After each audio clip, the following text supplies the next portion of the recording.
This podcast is made possible by supporters like you. Mahalo. And by Atlas Insurance Agency, Hawaii's largest professional agency, helping Hawaii navigate insurance solutions since 1929. More at atlasinsurance.com.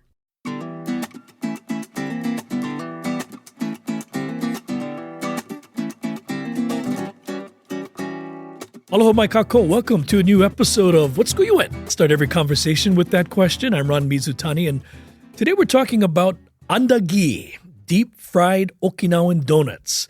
Since 1987, the Teruya family has been serving Andagi, bentos, and so much more, and making people smile. We're pleased to welcome Albert Teruya from Teruya's Andagi restaurant right there on Pensacola.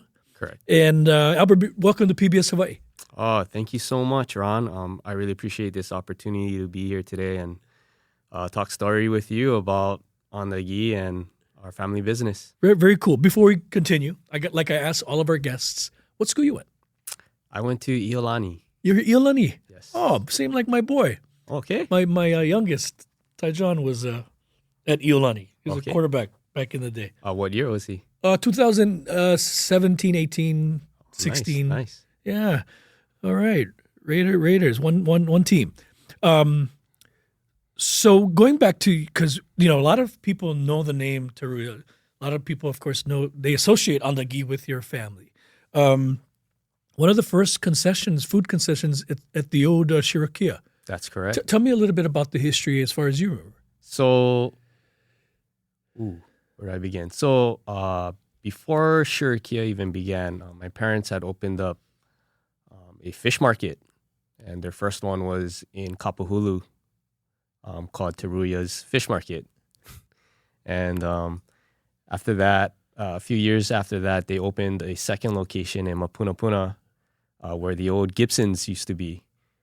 And so it started from there, where every once in a while they would do like a sidewalk sale kind of a thing. And, aside from selling our bentos and whatnot, my mother thought, hey, it would be a good idea to try and sell some andagi, right out there. They would cook it right outside and, sell to customers that would pass by. And it was always a hit. It wasn't like crazy like how it is today, like at the Okinawan Festival or anything like that, but it always did well. And from that moment, we always saw that, okay, that's there's something there. And, unfortunately, with business, you got businesses that, they have their ups and downs, and it came to a point where they had to close the fish markets. And my mom had an opportunity then to actually go into Shirakia at that time. My father at the time was working at Shirakia, and I think he was upper management at that time. And he had mentioned about, my mom being able to do andagi. So they gave her a shot to get into the old Shirakia. And when she first started at Shirakia, it was a really, really small space. I believe from what I can remember, our original location was under like a staircase, basically in the corner. It was so tiny. It was maybe like, I don't know, 5x5 space, maybe. And it was just big enough for like one or two people in there. And then they had that one walk, and she would cook andagi out of there. Out of the one walk? Yeah. And that's how it started. And from there, over the years, she hung in there. She was, having consistent sales. And then Shirakia started to go in that direction of, how about we get more vendors, or the concept of having more vendors involved selling more products rather than them, controlling everything. So then they asked her if she could do something else. And, with her background, running the fish market, doing bentos and whatnot, we started doing Hawaiian food. And so it started from there. So it was just expanding from Hawaiian food to some Japanese, Okinawan style food, side dishes and whatnot. And over the years, it just expanded, and we finally got it to the point where late 90s, early 2000s, we were pretty established, but I don't think it really took off till Shurikia did some major renovations, and they really turned the concept around by bringing, I don't know, basically that store Shurikia became just a hub for a bunch of small businesses. Right. It was all vendors at one point. Second floor. Upstairs. Yeah. And okay, so but yeah, people say, "Wow, my grandma made andagi," and there's so many different ways, so many different families have andagi, but there's only one Teruya andagi, and your recipe, your mom's legacy. I mean, first of all, let me back it up. When did you decide I need to take the reins, or what was your decision? Because family, that's hard work. I mean, I don't have to tell you that. Yes.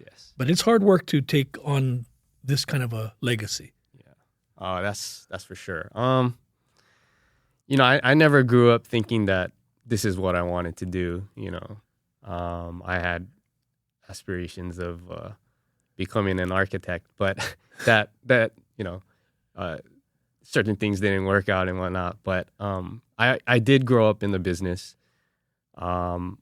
Especially, when it came to Shurikia, I pretty much grew up there. I would spend a lot of weekends and, helping my mom out there. One of my first jobs was to help mix the andagi batter. And, I was about, 7 years old, and I could barely hold, this giant mixer that was taller than me. But, I'd do what I could. Help crack eggs in there and put the sugar and try to mix it.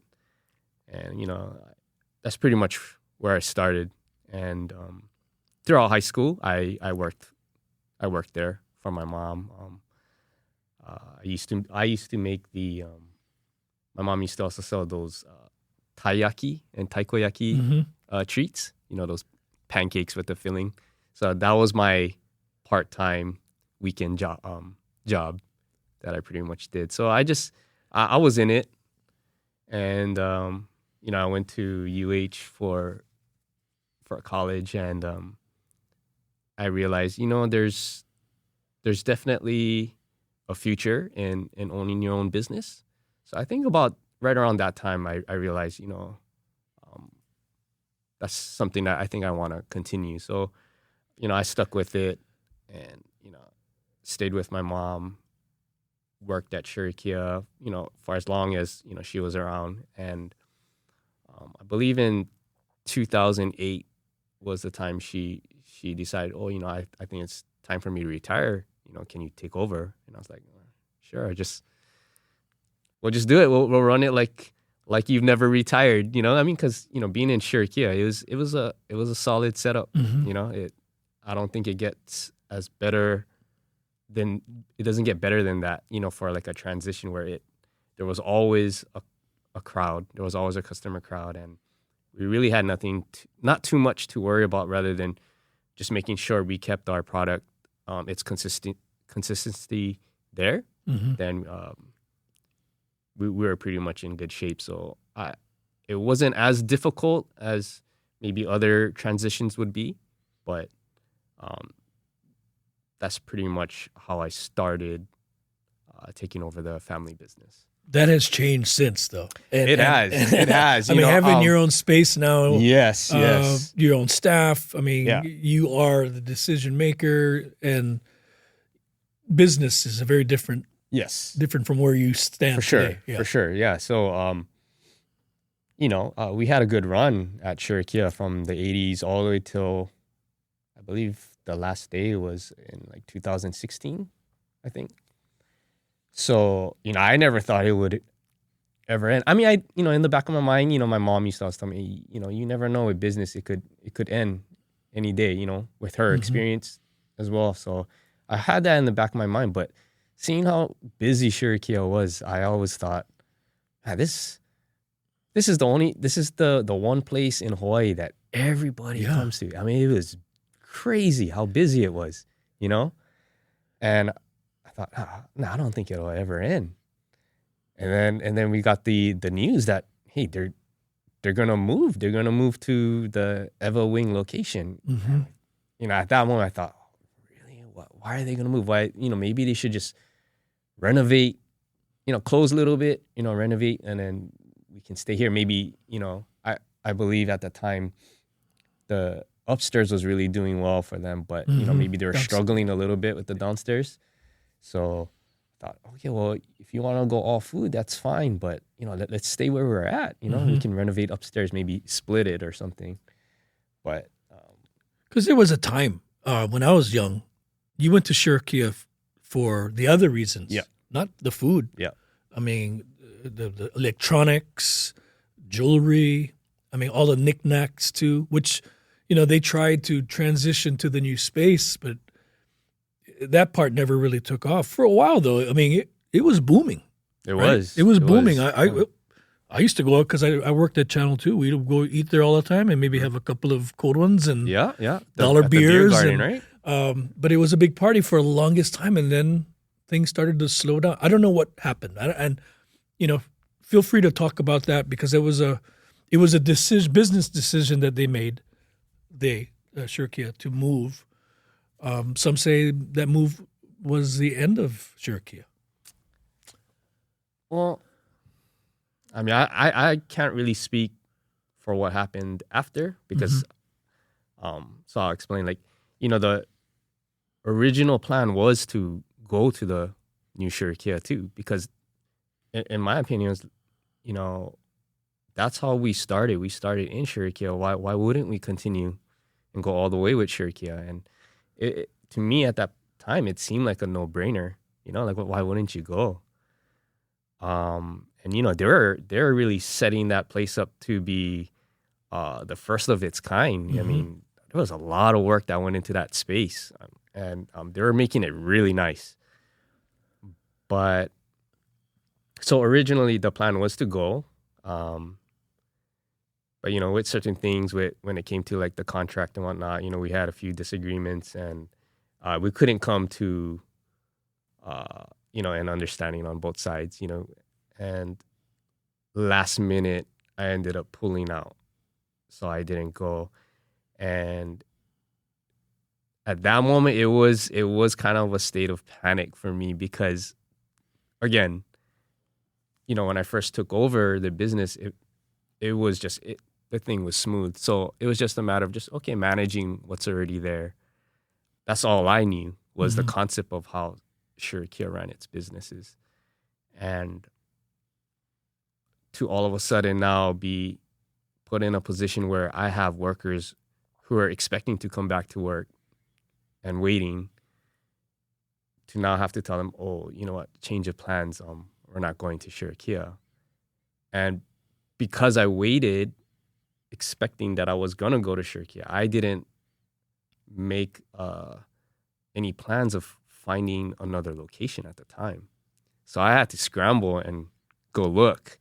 And at that time, I think I was pretty late to the game because anybody else who wasn't going to go to the new Shirkia had already, they made their plans on finding a new location. So right at that time, I mean, there was a huge influx of businesses looking for spots. And like everything was gone.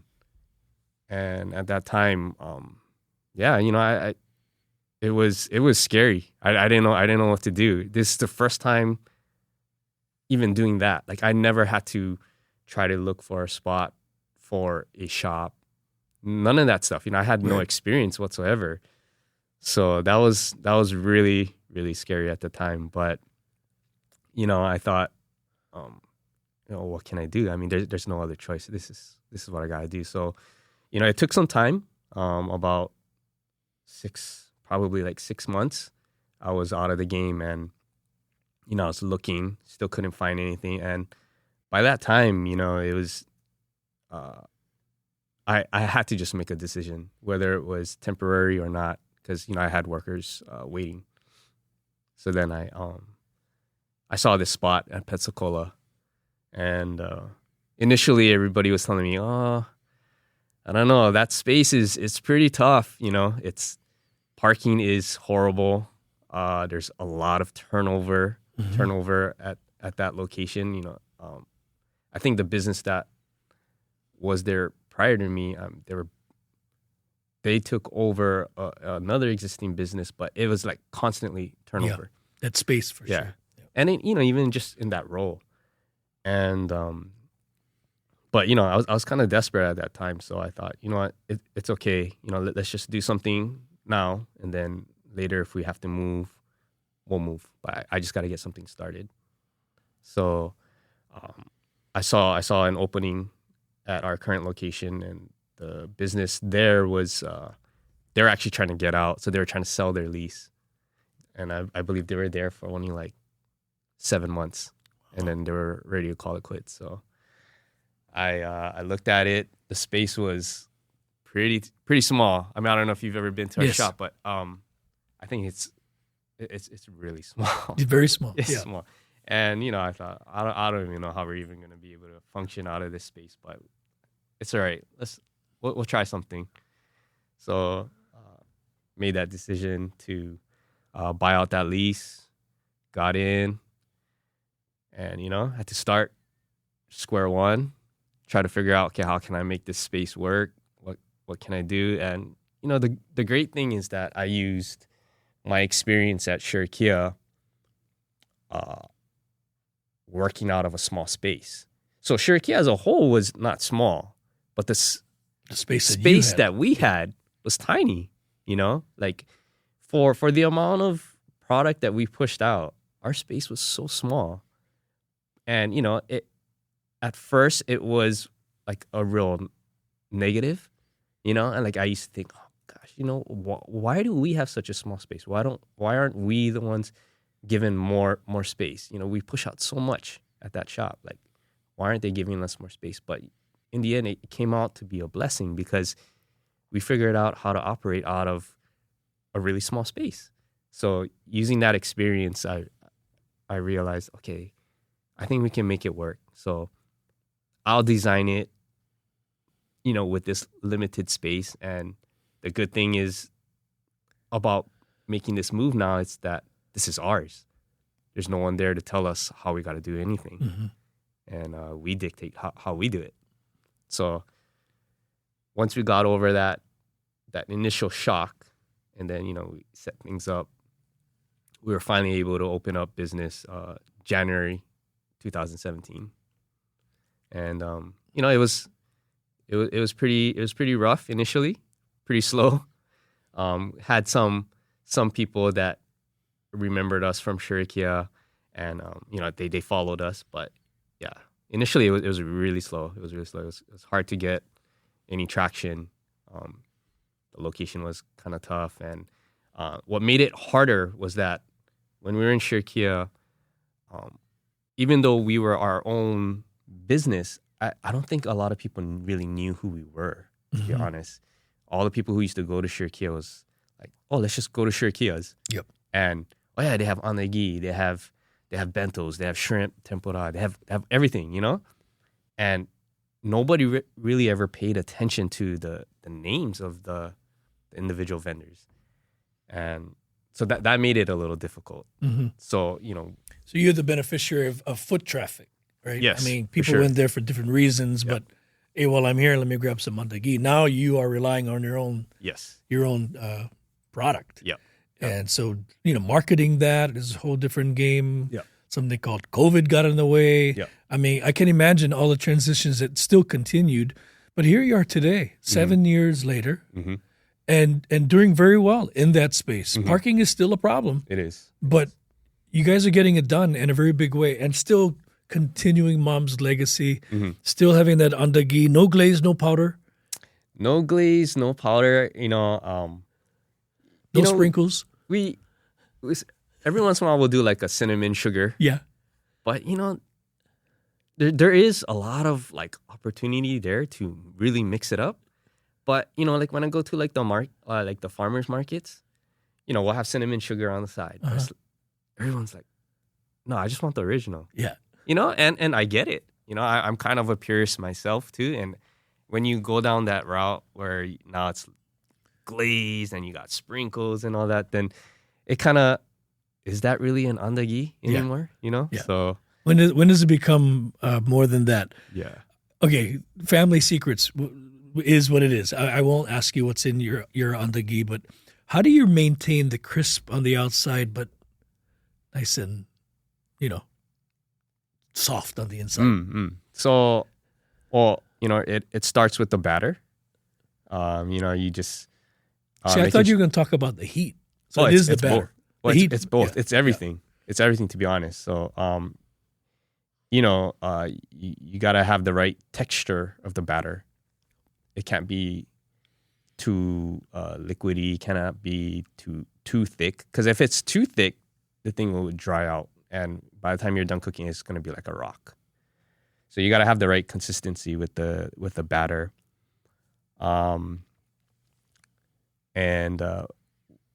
the temperature of the batter actually matters as well. So, you make the batter, and if you try to make the andagi like the moment you mix the batter, I don't think it's going to come out the way you would want it to. Uh-huh. When I say that is a lot of them won't actually open up. And that also depends on the temperature of the batter as well. So I don't have the exact science down, but it's just all from experience, like how we've done it. And just we've noticed that, hey, when we're in a bind and then say we run out of the batter and we just mix a fresh batch and then we try to go, the thing doesn't come out the right way. And it's like, wait, I made the batter exactly the same way, but it doesn't. And then, so for us to make it work, we mix the batter and then we make it in bulk and then we refrigerate it. And then, we'll drop it in later. And even that, if it's too cold, the thing doesn't come out right either. So it's real finicky in that sense. So that's on that end. And then you got the person who's actually dropping the andagi. My mom used to always tell me that if the person is not in a good place, if they're in a bad mood, the thing is not going to come out right. It, for some reason, it won't open up and it won't have that smile. It's kind of corny, but I mean, that's what she also told me. She goes, yeah, so you got to be in a good place when you're making this, you can't just be hating life and dropping on the again. It just won't come out right. And I'm sure a lot of that has to do with the fact that, if you're not ready, like maybe you'll lose focus on what the oil temp is at and whatnot. Maybe you might be rushing, or maybe you'll be, doing, a few things here and there that's a little off that can affect it. I'm getting hungry just thinking about it. I really am. But yeah, definitely so that's the person who drops it. And then the temperature of the oil is a huge part. Yeah. You obviously can't have it too high, because if it's too high, the outside will burn while the inside won't be cooked. And if it's too low, it'll be one of those andagi that's just soaked with the oil. With butter. Yeah. Not butter, with oil. Yeah. Nothing like biting into a oily andagi. Yeah. That and then Or one that's not cooked on the inside. Yeah. And I've done that too. Yeah. I've done that too myself. Yeah. When I first started, there's a lot of things that I didn't quite understand. Even though I used to mix the batter, I never actually cooked, and I never dropped. So when I did try, it was like, why is it turning out this way? Not quite understanding. And also the size. The size also matters as well. Wait, you saying size matters? Sure. In andagi, it does. In andagi, smaller the better, I guess. In Yeah. andagi.